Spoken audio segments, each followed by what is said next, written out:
Hello everyone, welcome to my channel. Hi अमर्स, I hope so you doing well. तो हमने ये topic कल किया था, बहुत इंपॉर्टेंट वाला। आज मैं उसका सेकंड केस बताने जा रहा हूँ। When shares are issued at premium, और जब ओवर सब्सक्रिप्शन आता है और हम प्रोराटा बनाते हैं तो उस केस में क्या करेंगे। इंपॉर्टेंट टॉपिक है, दो ही टॉपिक बनते हैं इस केस में, when shares are issued at par और एट प्रीमियम। चलिए देखिए कैसे करते हैं इसको।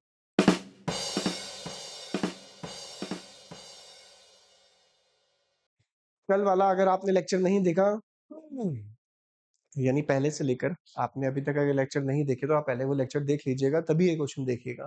चलिए, एक कंपनी ने फिलहाल शेयर्स इशू किए 10,000, 10 रुपीज का शेयर, 1 रुपीज प्रीमियम, 11 रुपीज में इशू किया है, और ये 11 रुपीज कैसे मंगवाए हैं ये मेंशन है आपके पास। ठीक है जी। एप्लीकेशन जो रिसीव हुई है 20,000 शेयर्स की, 5,000 को रिजेक्ट कर दिया। तो मैंने कल बताया था तुम्हें, जब भी ओवर सब्सक्रिप्शन वाला केस हो तो आप ये जरूर लिख लिया करो यहाँ पर ऐसे, अप्लाइड और कंपनी मैक्सिमम अलॉट कितना कर सकती है। फिलहाल पब्लिक ने अप्लाई किए हैं 20,000, कंपनी मैक्सिमम 10,000 ही अलॉट कर सकती है, क्योंकि कंपनी ने ऑफर ही 10,000 किया है, इससे ज्यादा ऑफर ही नहीं किया।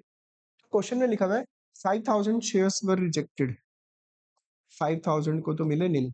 ठीक है बेटा। And allotment was made proportionately to the remaining applicant. Remaining यानी fill in the blanks, filling करना आपको, फिल करना। 20 में से 5 माइनस करो, रिमेनिंग एप्लीकेंट तो ये बच रहे हैं।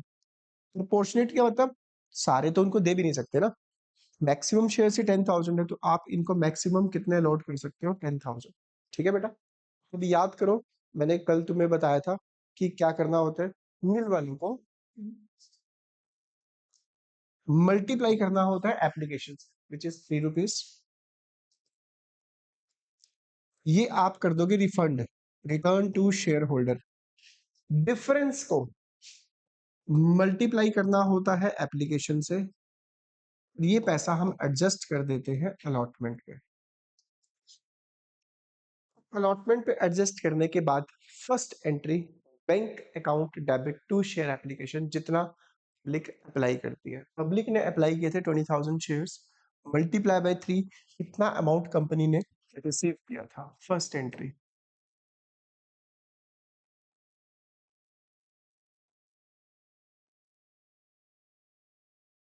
Bank account debit to share application, 20,000 public ने अप्लाई किए थे, 3 रुपीज के अकॉर्डिंग 60,000 रुपीज दिए थे। Next entry, share application account debit to share capital तो हम करते ही हैं।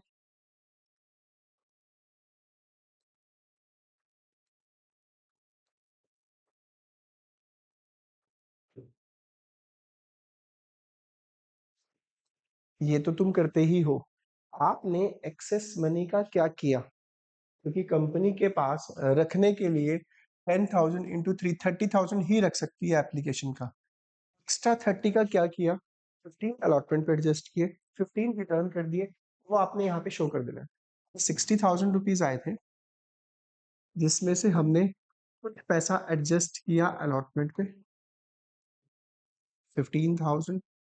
कुछ पैसा रिफंड कर दिया क्योंकि शेयर होल्डर को शेयर अलॉट नहीं कर पाए थे, माइनस करके यहाँ लिख दो, और वैसे भी इतना ही आएगा। ठीक है बेटा। तो ये आपकी सेकंड एंट्री इंपॉर्टेंट है। एक तो एंट्री नंबर थर्ड, ये कल भी बताया था मैंने आपको कि 10,000 शेयर्स इशू किए, पब्लिक ने अप्लाई 20 किए हैं।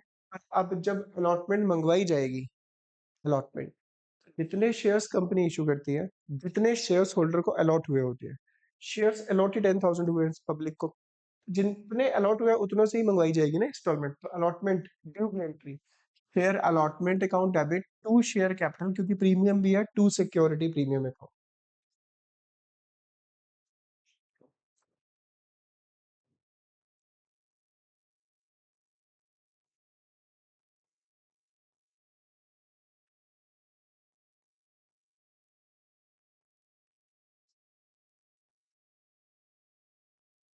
10,000 इंटू 4, 40,000। इसमें से 1 रुपीज प्रीमियम था, 10,000 इंटू 1, और बाकी 30,000 रुपीज यहाँ रिसीव के टाइम। रिसीव के टाइम पे आप लिखोगे bank account debit to share allotment.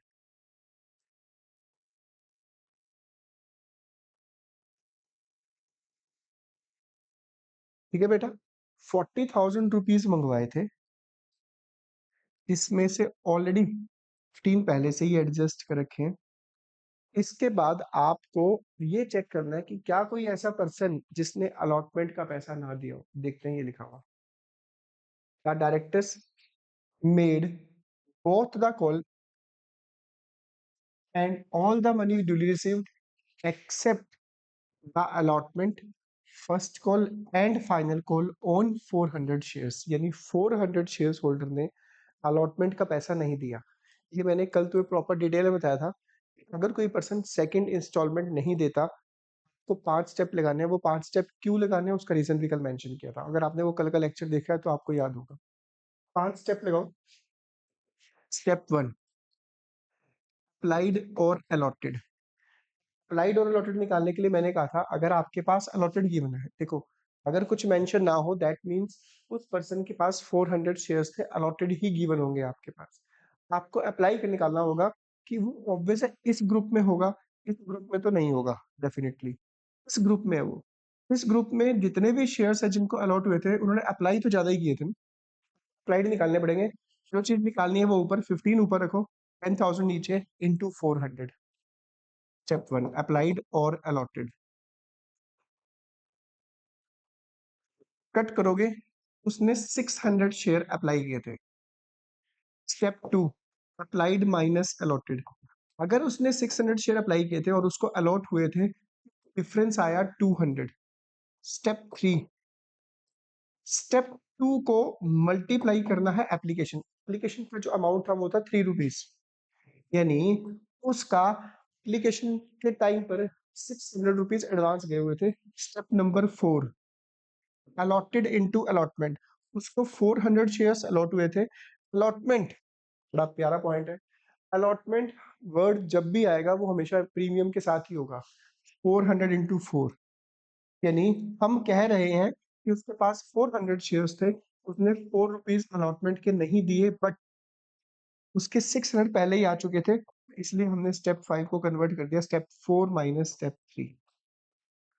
कल मैंने ये बहुत अच्छे से समझाया था तुम्हें पूरी डिटेल में कि क्यों हम ऐसा करते हैं। 5 स्टेप है, अप्लाइड और अलॉटेड निकालो। Step 2 applied minus allotted. 3 step 2 को मल्टीप्लाई करना है एप्लीकेशन से।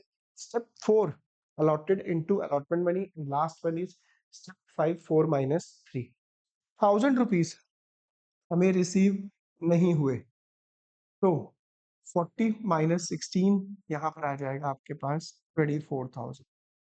से अगर आप 1000 को कॉल्स इन एरियर दिखाना चाहते हो तो वो भी दिखा सकते हो। Bank account debit, calls in arrear account debit, to share allotment 24 1 and 25। ठीक है बेटा। अब अलॉटमेंट के टाइम पर ही आपको ये 5 स्टेप लगाने हैं, बाकी में कोई दिक्कत नहीं है। मैं फिर भी बता देता हूँ एंट्रीज क्या होगी। Share first call account debit to share capital 10,000 into two 20,000। Receive के टाइम पे आपको चेक करना है हमेशा कि क्या कोई ऐसा पर्सन है जिसने फर्स्ट कॉल के पैसे नहीं दिए। इस पे 5 स्टेप नहीं लगेंगे, स्टेप सिर्फ इस पे ही लगते हैं।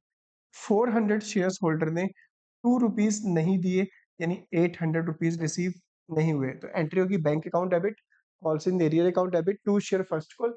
बैंक में जाएगा 20 में से 800 माइनस करके 19,200। फर्स्ट एरियर में 800, फर्स्ट कॉल में 20। Same second and final call की एंट्री होनी है। ठीक है। अब क्वेश्चन में लिखा हुआ है कि विच वर सब्सिक्वेंटली फॉरफिटेड। 400 शेयर्स को फॉरफिट कर दिया गया। एंट्री बड़े ध्यान से देखना, वैसे हम कर चुके थे ये वाली एंट्रीज, ध्यान से देखना। फॉरफिट की एंट्री यानी 8 एंट्रीज करने के बाद एंट्री नंबर 9, 400 शेयर्स को फॉरफिट करना है। Share capital account debit, 400 shares थे, उनसे पूरे 10 रुपीज मंगवाए गए थे क्योंकि फाइनल कॉल के बाद ही फॉरफिट कर रहे हैं। इन 400 शेयर्स होल्डर ने अगर अलॉटमेंट नहीं दी दैट मीन्स प्रीमियम भी नहीं दिया, और अगर प्रीमियम नहीं दिया आप लिखोगे security premium account debit. 400 shares 1 rupees premium है, 400 रुपीज। फिर जो उनसे इंस्टॉलमेंट नहीं दी उनका नाम, अलॉटमेंट नहीं दी,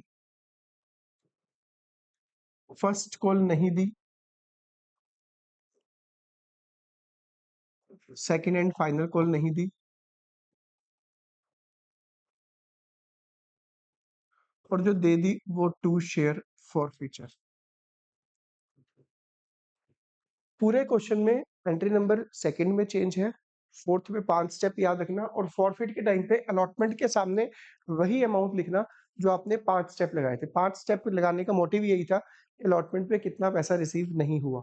वो अलॉटमेंट के हमने 5 स्टेप लगाने के बाद आंसर निकाला था कि 1000, और हमने यहाँ माइनस भी किया हुआ 1000, वही एज इट इज दिखा दो, यहाँ दिखा दो 1000। इसमें कोई दिक्कत नहीं है, ये नॉर्मली होता है। 400 shares into 2, 400 shares into 2, minus करो 44 में से ये माइनस करोगे, ये आपके पास आएगा 1800। ठीक है बेटा, आगे री इशू और कैपिटल रिजर्व में ट्रांसफर करने में कोई चेंज नहीं है।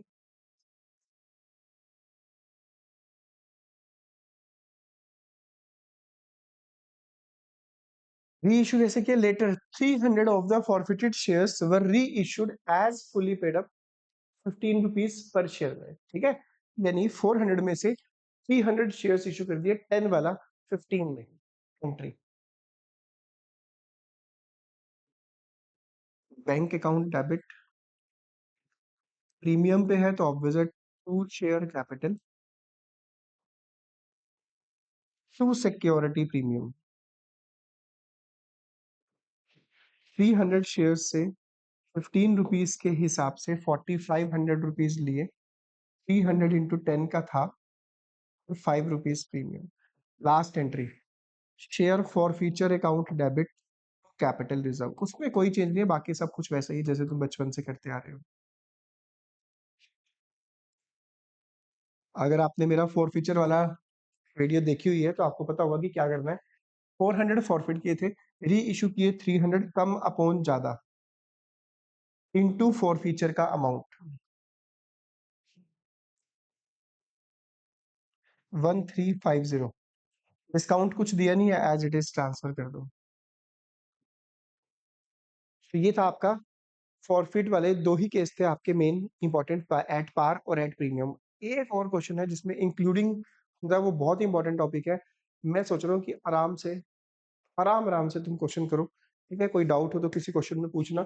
ऐसा ही होमवर्क के लिए देता हूँ मैं तुम्हें काम, वो जो तुमने करना है, ये क्वेश्चन है होमवर्क तुम्हारे लिए, ये करके देखना। इसी टाइप का थोड़ा मैं एडवांस क्वेश्चन तुम्हें कल कराऊंगा। क्वेश्चन में तो प्रोराटा बनाकर बता देता हूँ।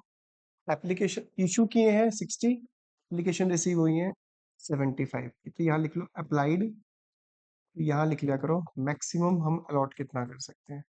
पब्लिक ने अप्लाई किए 75, मैक्सिमम अलॉट कर सकते हैं 60। फिर क्वेश्चन लिखा है the shares were allotted pro rata to the applicant of 70। Applicant की लाइन यहाँ पे 70 को प्रोराटा, प्रोराटा का मतलब है बेटा जितने शेयर्स बचे हुए हैं यहाँ पर सारे दे दो। 70 को दिए 60, डिफरेंस यहाँ 75 में से 70 माइनस करो 5, यहाँ पे आ जाएगा नील। ठीक है, अब रूल वही है, नील को मल्टीप्लाई करो एप्लीकेशन से, डिफरेंस को मल्टीप्लाई करो एप्लीकेशन से, ये तुम्हें अच्छे से पता है। क्वेश्चन में क्या लिखा हुआ है, ए इसके पास 1200 शेयर्स थे, अलॉटमेंट के पैसे नहीं दिए, फेल टू पे अलॉटमेंट, और उसने कॉल मनी भी नहीं दी।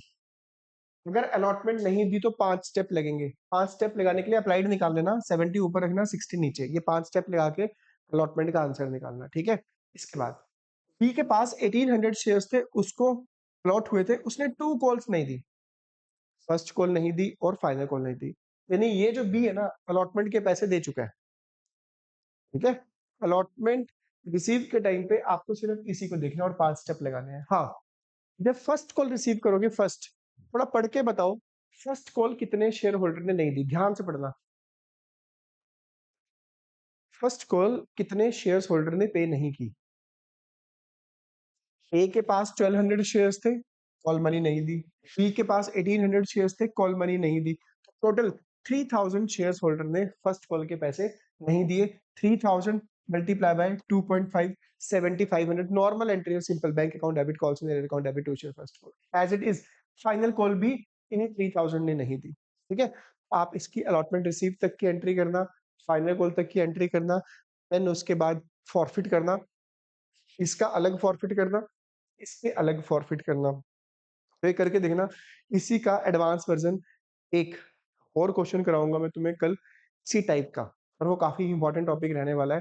तो प्रैक्टिस जरूर करना। इशू ऑफ शेयर्स अकाउंट सिर्फ और सिर्फ प्रैक्टिस मांगता है, जब तक आपकी प्रैक्टिस नहीं होगी तब तक आपको अकाउंट्स आ नहीं सकता। ठीक है जी, आई होप सो तुम्हारा आज का टॉपिक क्लियर होगा। अगर तुम्हें टॉपिक समझ आया हो तो चैनल को लाइक, सब्सक्राइब और शेयर कर देना। मिलते हैं ब्रेक के बाद।